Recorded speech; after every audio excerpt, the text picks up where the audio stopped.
сәлем қаламқас. Айттым сәлем қаламқас, саған құрбан мал мен бас. Сағынғаннан сен ойлап келер көзге ыстық жаз. Бір өзіңнен басқаға ынтықтығым айтылмас. Асыл адам айнымас, бір бетіңнен қайрылмас.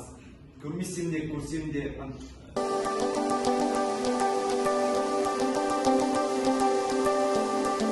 табиғат адам өлмес.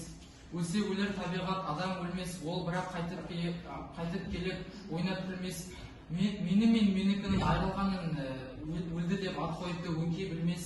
Көп адам дүниеге бой алдырған, бой алдырып аяғын көп шалдырған. Өлді деуге бола ма, ойлаңдаршы, өлмей тұғын артына сөз қалдырған. Одан кейін оның артынша інісі Осман да қайтыс болады. Осы екі жағдайдан кейін абайға үлкен қайғы әкеледі. Ол сол екі қайғымен өмір сүріп төзіп келе жатқан мезгілде сол кезде жан достары, яғни қасында жүрген жан достары олар Абайды сатып кетеді.